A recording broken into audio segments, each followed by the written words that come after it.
The salty spray stung my eyes as I clung desperately to the splintered remains of the research vessel. The storm had come on like a banshee, a wall of wind and rain that had tossed our boat around like a toy. One monstrous wave had been the final blow, flipping us over and sending me tumbling into the churning sea. Panic threatened to consume me, but a wet nose nudged at my hand, grounding me. Finn, my loyal Labrador, his fur plastered to his broad chest, whined encouragingly. Scout, his equally valiant brother, a black shadow in the churning water, barked from nearby, dragging a piece of flotsam. He hadn't forgotten his frisbee training, bless his heart. With renewed determination, I clambered onto the debris, pulling Finn with me. Scout paddled over, dropping the now soggy frisbee at my feet. It was a pathetic offering, but it felt like the most precious gift in the world. We were adrift, lost in the vast emptiness of the Pacific, but at least we were together. Days blurred into one another as the relentless sun beat down. My lips were cracked and my stomach gnawed with hunger, but Finn and Scout kept my spirits up. They'd scan the horizon with their keen eyes, offering silent comfort with their furry presence. One morning, a speck on the horizon grew larger, resolving itself into a lush, emerald island. Hope, a fragile bud, bloomed in my chest. As we neared the shore, waves crashed against jagged rocks, warning of their hidden menace. But beyond the treacherous shoreline, the island beckoned with its promise of life. Using a broken oar as a makeshift rudder, I steered the debris towards a sandy beach, collapsing onto the warm sand as the gentle surf lapped at my toes. This wasn't a tropical paradise like the brochures promised. The island was cloaked in a dense jungle, its interior a mystery. But for now, I was alive. And with Finn and Scout by my side, I knew I could survive. The question was, for how long? The dogs sniffed curiously at the unfamiliar vegetation, exploring their new surroundings with cautious optimism. Finn, ever the protector, kept an eye out for any potential danger, while Scout's curiosity led him deeper into the undergrowth. I tried to stand, my muscles protesting from days of inactivity. The weight of my sodden clothes dragged me down, and I collapsed back onto the sand. With a sigh, I began the arduous task of removing my sodden clothes and wringing them out. Once I was more comfortable, I surveyed the area for anything that might prove useful. Finn's sharp nose led us to a small stream, its waters clear and cool. We drank greedily, washing the salt from our mouths. The dogs seemed to sense my despair, and their presence comforted me. They were my lifeline, my reason to keep going. As the afternoon wore on, I became aware of a low rumbling sound emanating from the jungle. At first, I thought it might be an animal, but the rhythmic quality of the sound suggested something else. It was almost musical. Curious, I followed the sound deeper into the island.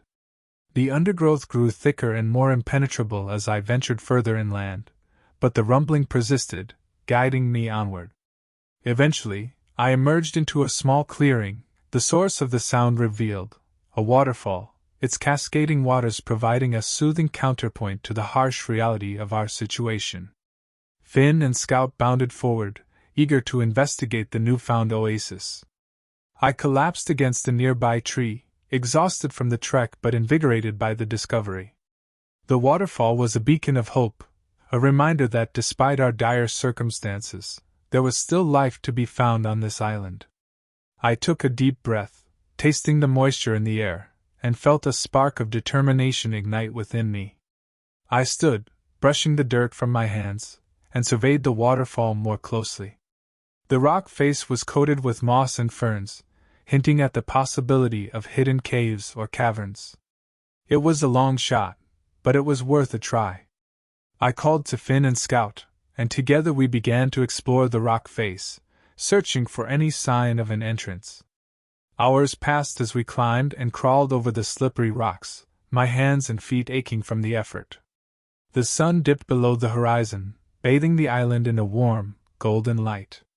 At last, as I was about to give up hope, I felt something yield beneath my foot, a loose stone that revealed a narrow opening in the rock face. With renewed energy, I pushed through the opening, emerging into a hidden cavern. The air was cool and damp, and flickering torchlight cast eerie shadows across the walls. As my eyes adjusted to the darkness, I saw that the cavern was filled with crates and boxes, their contents a mystery. But there was something else, a faint radio signal, barely audible above the sound of the waterfall. Finn and Scout pressed close to me, sensing my excitement. Together, we explored the cavern, searching for a way to amplify the signal. After much trial and error, we managed to rig up a makeshift antenna from some spare wire and a twig, using the waterfall as an amplifier. The static cleared, and a voice came through loud and clear. It was a rescue party, searching for survivors. With renewed hope, we set to work, unpacking the crates and boxes, revealing supplies of food, water, and medicine. It seemed that we weren't the only ones to have found this hidden sanctuary. Someone had left us a lifeline. Now, it was up to us to use it to our advantage. Finn and Scout looked up at me, their trusting eyes filled with hope. And for the first time in days, I felt a sense of purpose. We would survive this together. Relief washed over me, a wave as powerful as the waterfall itself. Rescue was within reach, a possibility that had seemed like a distant dream just hours ago. But the voice on the radio crackled with urgency, demanding coordinates and a description of our situation. My heart sank. I had no clue where we were, no map or navigational tools.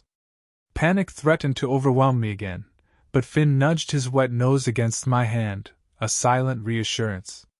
Looking down at him and Scout, their hopeful eyes reflecting the flickering torchlight, I knew I had to remain strong. We need to find some way to identify ourselves, I muttered, more to myself than the dogs. The cavern offered a starting point. The crates and boxes, though weathered, were surprisingly well maintained. They weren't the work of a castaway thrown together in desperation. This was a deliberate act, a cache left behind for a reason. Perhaps, I thought, the reason had something to do with our rescue. I started sifting through the contents. Most of the boxes contained canned food and first aid supplies, but tucked away in a corner, I found a worn leather satchel. Inside, a faded map revealed a detailed sketch of the island, complete with landmarks and topographical markers. Relief flooded back, a warm tide pushing away the chill of despair. The map wasn't marked with coordinates, but it did show a prominent peak at the island's center. Maybe, I thought, that was what the rescue party was looking for. Finn, Scout, I said, holding up the map. Time to find that mountain. But the bigger mystery remained: who had left these supplies and why? The radio signal hinted at a potential research project, but the contents of the cache were more than just basic survival gear. There were several well-preserved notebooks filled with detailed sketches of the island's flora and fauna, along with cryptic notes about anomalous readings and temporal distortions. The scientific jargon sent shivers down my spine. Could there be more to this island than meets the eye? Were these the remnants of some clandestine operation, one that went terribly wrong? The possibility fueled a spark of curiosity within me. Perhaps, one day, a future expedition with the proper resources could delve deeper into this mystery. For now, my focus was on survival and rescue. But the island's secrets lingered in the back of my mind, a tantalizing puzzle waiting to be solved. The dogs, as if sensing the shift in my mood, perked up. With renewed determination, we emerged from the cavern, the map clutched in my hand. The jungle canopy seemed less oppressive now, the sunlight filtering through the leaves a beacon of hope. Following the map's markers, we began our trek. The dogs, with their superior sense of smell, led the way, sniffing out hidden paths and clearing away obstacles. The journey was arduous, filled with thick undergrowth and treacherous inclines, but we pushed forward, fueled by the promise of rescue. Days bled into one another. We scavenged for food, edible berries, insects rich in protein, and relied on the stream trickling down from the waterfall for water. At night, huddled together for warmth, Finn and Scout provided not just companionship, but a vital early warning system against any lurking predators. One afternoon, exhaustion gnawed at me. My legs were scratched and my clothes ripped, testament to the challenging terrain. Just as I was about to give in to despair, Scout yipped excitedly and bounded forward. He emerged from a thicket, barking at the base of a towering rock face. Squinting through the leaves, I saw it, the unmistakable shape of the peak marked on the map. Our destination, the beacon of hope we'd been searching for, loomed before us. A surge of energy coursed through me. With renewed vigor, we clambered up the rocks, the dogs leading the way. The climb was tough, but the view from the top was worth it. The entire island sprawled before us, a tapestry of green jungle and shimmering blue coastline. And there, in the distance, a plume of smoke rose from the western edge, a signal fire, just as the map had indicated. Tears welled up in my eyes. We had made it. Using the map, the dog's keen senses, and the mysterious cache in the cave, we had found our way to the designated rescue point. Rescue was finally within sight. With a renewed sense of urgency, I built a fire using the techniques I'd learned as a researcher, a skill that had once seemed irrelevant, but now felt like a gift. As the flames danced in the wind, I looked at Finn and Scout, my loyal companions. Without them, I wouldn't have survived a day on this island. We huddled together, the warmth of the fire a comforting embrace. The sun began to dip below the horizon, painting the sky in vibrant hues of orange and pink. As the first stars began to twinkle, the sound of a distant engine broke the silence. A helicopter materialized on the horizon, growing larger with each passing second. Hope morphed into certainty. We were being saved. The helicopter landed with a soft thud in a nearby clearing. A crew of rescuers emerged, their eyes widening at the sight of me and the two dogs. They rushed forward, engulfing me in a warm embrace. "We thought we'd lost you," one of them said, his voice thick with emotion. As they helped me aboard, I looked back at the island one last time, the beauty of it tinged with a tinge of melancholy. The jungle, which had once been my prison, now felt like a second home. I wondered if I'd ever return, but I knew that my life lay beyond its lush boundaries. The helicopter lifted off, and I turned my attention to Finn and Scout, who were barking frantically at our departure. The rescuers coaxed them onto the helicopter, where they cautiously sniffed around, clearly confused by the unfamiliar metal and whirring blades. I reached out to pet them, my fingers tangling in their fur. "Don't worry," I assured them. "You'll be going home soon." I knew that they would be returned to their families, back in the world they belonged to, but for now, they were safe with me. As the helicopter soared above the treetops, I felt a weight lift from my shoulders. I was no longer alone, no longer lost. I had found my way home, and I had brought my loyal companions with me. The rescuers tended to my injuries, treating my scratches and torn clothes, but it was the emotional wounds that ran the deepest. I couldn't shake the feeling that I was leaving a part of myself behind on that island. Night fell as we continued our journey.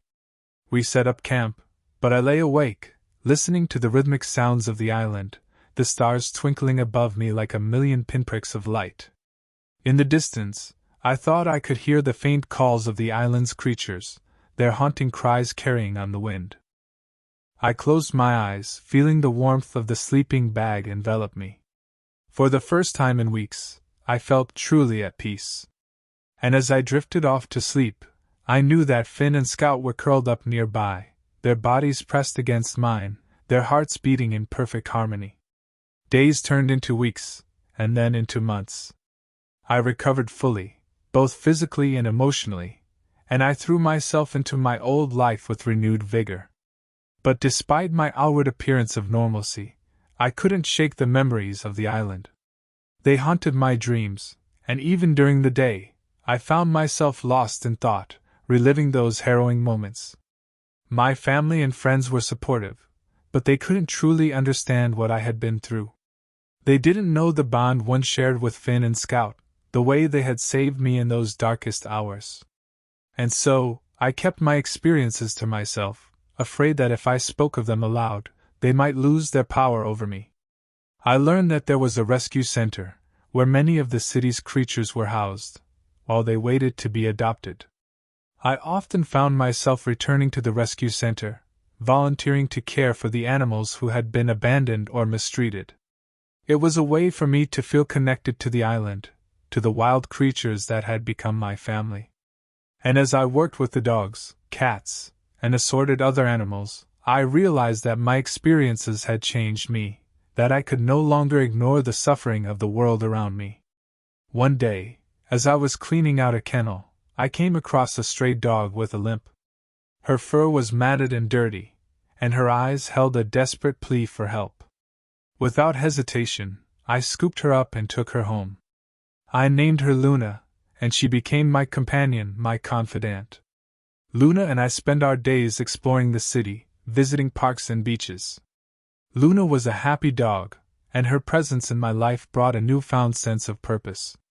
But even as I loved her, I couldn't help but feel a twinge of guilt, knowing that I could never truly replace Finn and Scout, who were always close to my heart, since losing them to a tropical disease from the island. One evening, as we lay together on my favorite spot on the beach, I finally found the courage to speak about it. "Luna," I said, my voice trembling, "I'm sorry if I've been distant. It's just that I miss them. Finn and Scout. I miss being with them on the island." Luna lifted her head, her ears perking up at the sound of their names. "You don't have to miss them," she seemed to say. "You can keep them with you, always."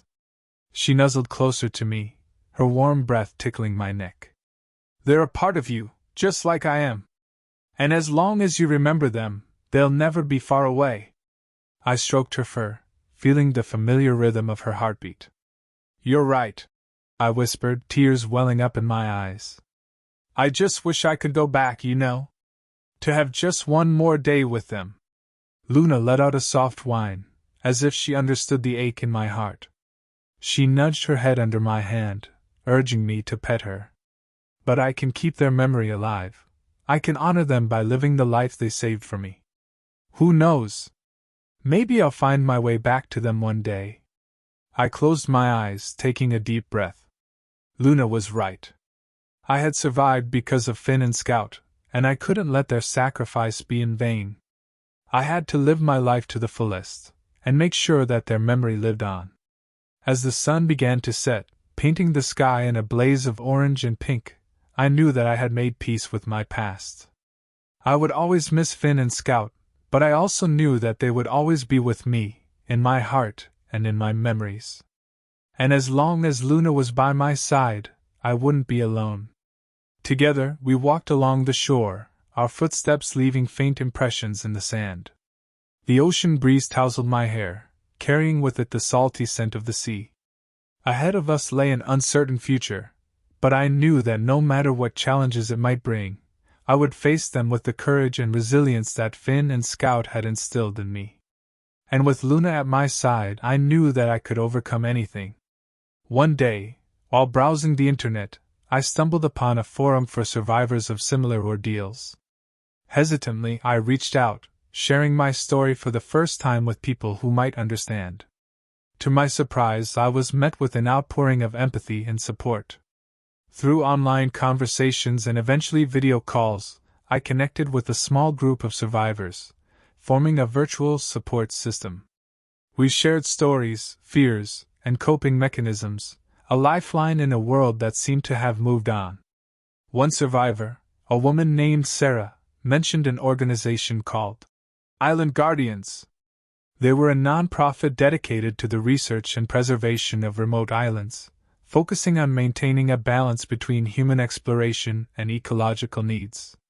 Sarah spoke passionately about their work, and something resonated within me. Perhaps, I thought, this was a way to honor Finn and Scout, to use my experience to protect the island that had been both my prison and my sanctuary. Driven by this newfound purpose, I contacted Island Guardians.